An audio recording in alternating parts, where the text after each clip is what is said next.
here, you. You know all the people in your business. You should take advantage of CVM TV's unbeatable small business advertising package. Trust me.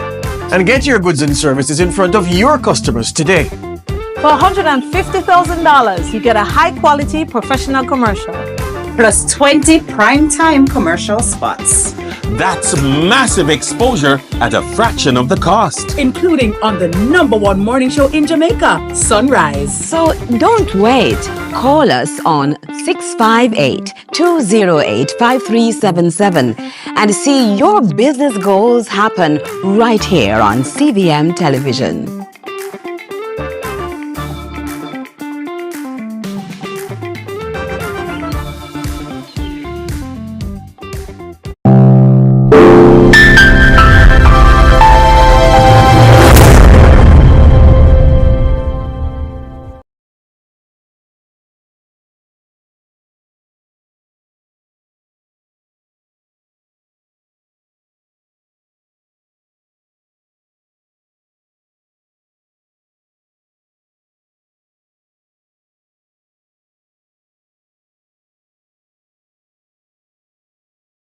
Steve knows style. That jacket! When was you in the Temptations? You are my alter ego. And Steve gives in to his own temptation.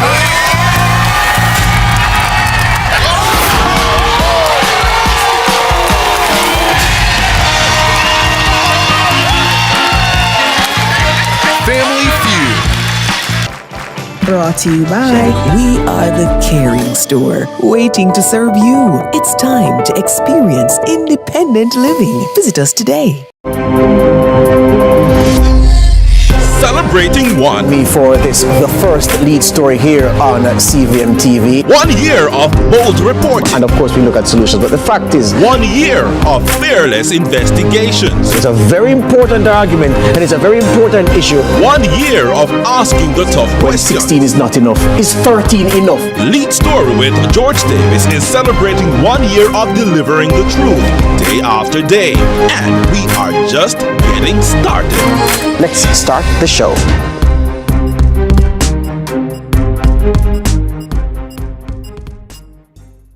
What's up, racing fans? Tune into CVM to see all of the live action from Rally X.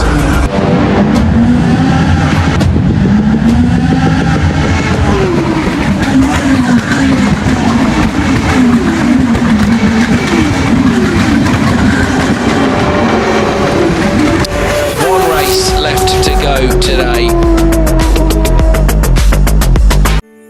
In a world where innovation meets tradition, agriculture is evolving like never before. From the latest sustainable farming technologies to age-old practices passed down through generation, agriculture is precious to me. I love the animals. I don't mind getting my hands dirty. I love working. Join us right here on CVM TV every Sunday during news at 7 as we explore the people, the science, and the breakthroughs that are shaping the way we grow, eat, and live. You don't want to miss it. This is Farming Forward.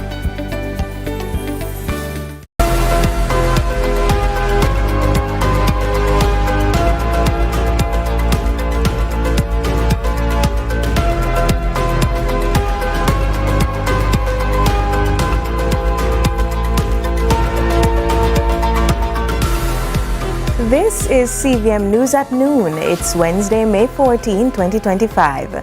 I'm Courtney Lewis. Thank you for joining us. The Kingston and St. Andrew Municipal Corporation, the KSAMC, is again in the spotlight after claims that it allegedly owes the National Water Commission, the NWC, $150 million. Chairman of the KSAMC says the balance is not a debt which started under the current administration. We inherited an outstanding balance when we took office last year. Since the claim came to my attention, I have directed the CEO to establish a team to properly investigate the claim. This team will engage the National Water Commission directly to verify the accuracy of the figures and where debt is confirmed, agreed on a structured plan to resolve it. Preliminary investigation into this matter revealed that 138 million of the 151 million is attributed to a property on Pichon Street operated by the KCMC. The KCMC has a private arrangement and has been trucking water to this facility for over 5 years. The chairman also highlights that the NWC has put a stop on sending the corporation water quality results, something he finds very disturbing. Since the council passed a resolution on the matter of water quality, the NWC has not attended the Public Health and Sanitation Committee meetings and has since formally indicated that they will no longer be providing water quality results to the corporation. What? No, I'm not making any accusation. But I do believe it's worth asking whether this sudden public focus on the KCMC alleged debt is purely coincidental. Montego Bay's Mayor Richard Vernon is pleased with the actions of the locals to provide help to the police in their fight against crime after being doubted in his dream for the city. Department also thanks to the citizens of St. James for working together to ensure that we have a safer, a better parish and a very good city. I said it last year and I keep repeating it. When I said that Montego Bay will be one of the safest cities in the Caribbean, persons came out strong and say, I'm a madman. The Minister of Labour and Social Security has launched a new software to allow persons with disabilities to renew their status with the Jamaica Council of Persons with Disabilities, upload documents, and apply for further government support online. According to Minister Pernell Charles Jr., the I Am Able app is a part of the ministry's plan to ensure no one is left behind and promote widespread awareness. The I Am Able support network will also provide special support and provide more funding for individuals studying in disability-related fields and specialties. This initiative is in collaboration with UNICEF, and it will be launched in June. Individuals using it will be able to register or to renew their status with the I Am Able JCPD app using mobile phone, simply by uploading their photos of the TRN and other documents that are required. The app also provides real-time updates on the registration process. It reduces the approval time from 30 days to just mere minutes. And this is a big part, Madam Speaker, of our drive towards efficiency in the ministry. We are targeting 25,000 individuals with this innovation, and it eliminates the need for persons to travel to the ministry offices and therefore removes a major barrier to access.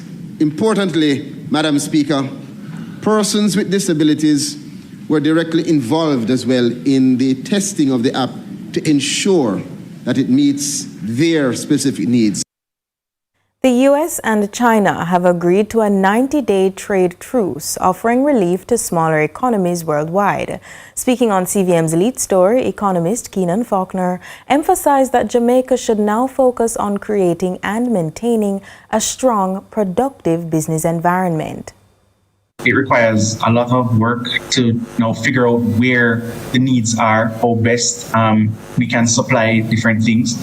And, persons have spoken about nearshoring, but nearshoring is now something that is not only going to accrue to us because of the relative cost advantage in terms of our tariff relative to someone who has higher tariffs than us at 10%. We now need to ensure that the business environment, the cost of energy, the things that militate against efficiency and productivity are eliminated that make us otherwise attractive to bring that sort of business to our shores. International trade specialist Dania Ashpole agrees, stressing that to take full advantage of this opportunity, Jamaica must focus on strengthening what's already working in its business sector. and alluded to it with the cost of energy. There is no great or sustainable manufacturing sector without low cost, affordable energy.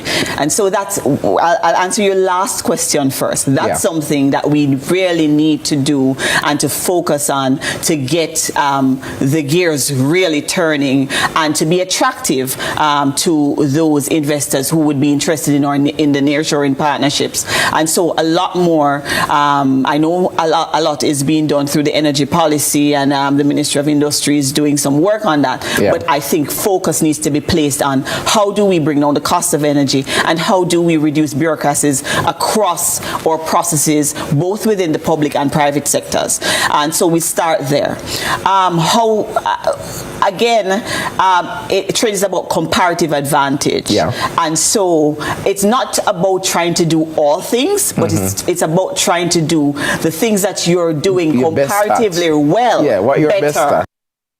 Stay with us. More to come after the break.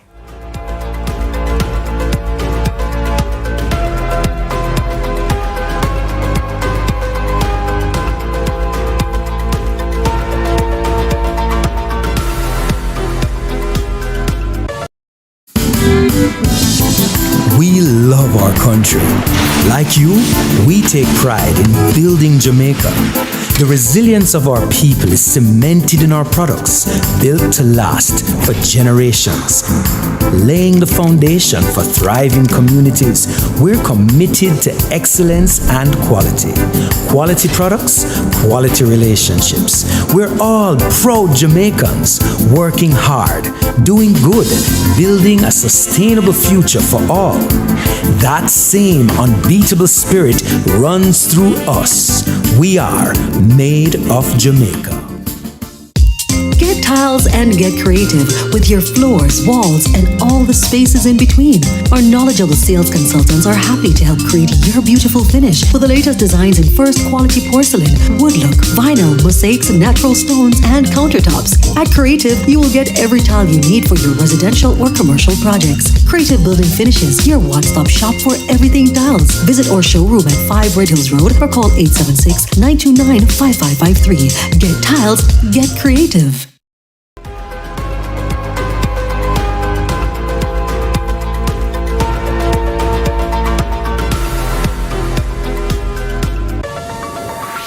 Welcome back.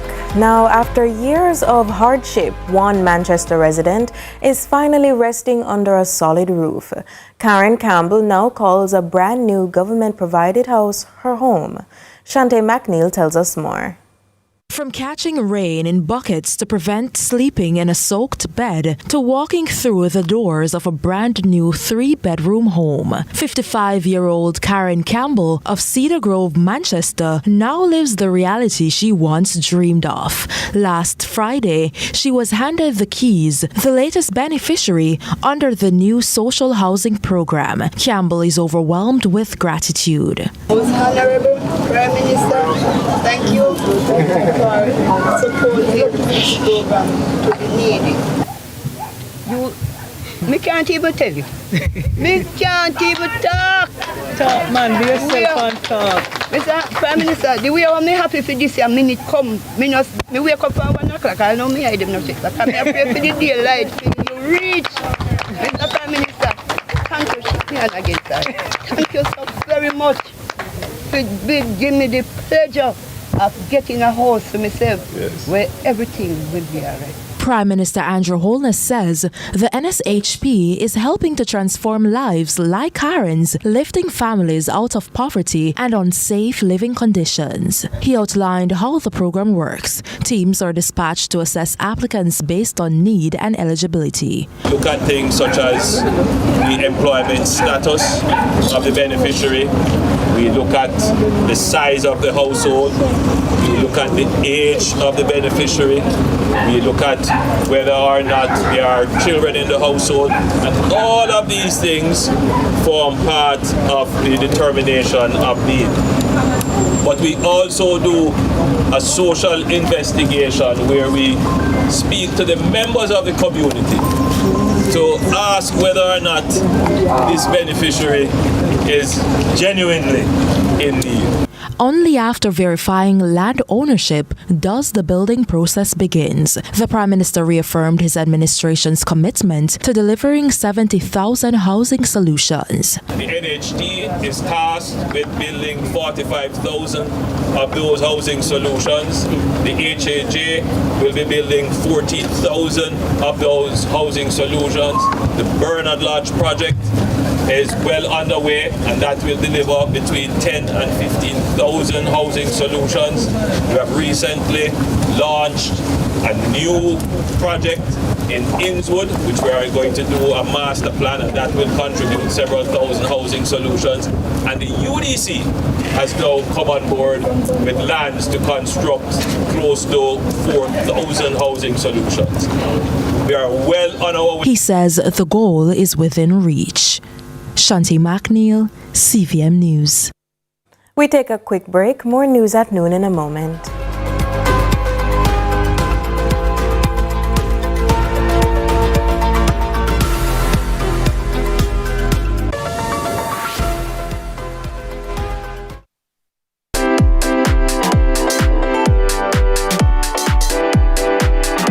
The time is brought to you by Ford Territory.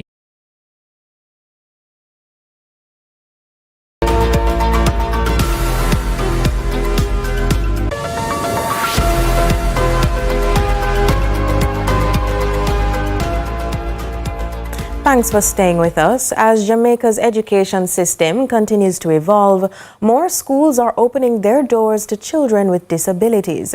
In Westmoreland, the Savlamar Inclusive Academy is expanding its services, creating broader access to education for these students. Chairman of the institution, Peter B. Rose, says the school, established in partnership with the Education Ministry in 2016, remains committed to reaching even more students in the disabled community. When we started with 33-year-olds. Yeah. 10 of whom had some kind of disability, whether it was a neurological disorder or whether it was some physical disability. We have 235 students roughly now. Wow. From age 3 to grade 5. We'll have grade 6 next year. Brilliant. And then we move on to the high school. So at the end of the day, we'll have about 650 students. Rose adds the expansion will benefit not only students but parents as well. There's children coming from all over. It's not just in that catchment of Savannah Lamar. There's children coming from further afield because there's so little available. Yeah. And so you understand the sacrifices that parents are making, getting their children, which is often more challenging with a child that's got less mobility or is on the spectrum or whatever, to get their children to our school knowing it's the only option on that side. The projection for more cracking of eggs is looking good, with major improvement in production as the island faces another hurricane and peak tourist season. CVM News got an update from the Jamaica Egg Farmers Association. The details from Curlin Brown. It's no exaggeration. Poultry farmers suffered losses of over $200 million, a major peril when Hurricane Beryl damaged chicken coops and prolonged power outage affected production. Demand and supply were further compounded for Jamaica when some 200 million laying birds were slaughtered in the United States because of the avian influenza.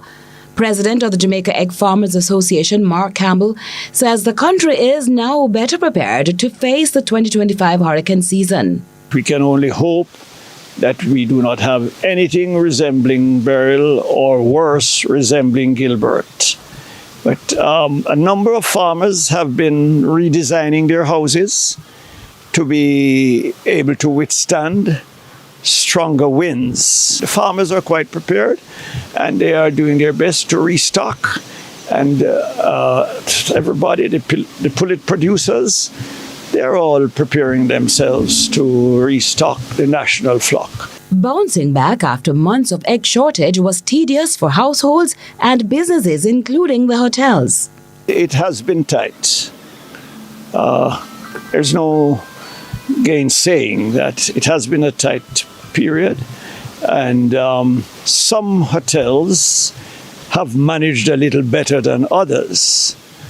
But overall, I would say that we have all pulled through. Now, even though this rebound is extraordinary, the president is approaching cautiously. I'm always a little bit fearful about the light at the end of the tunnel because we're not sure if it is an oncoming train or it is a glimmer of hope. I take it as a glimmer of hope because we look at the numbers coming out for the pullets, the new layers that will be placed between now and the end of the year, and we are looking at somewhere between 600 and 700,000 new layers. If those birds come on stream and lay as projected, which they should, it will be excellent. I think we will be in a balanced situation and the country should not experience the kind of shortage that we went through in recent months. Carolyn Brown, CVM News. To international news now. On the first stop of a 3-day visit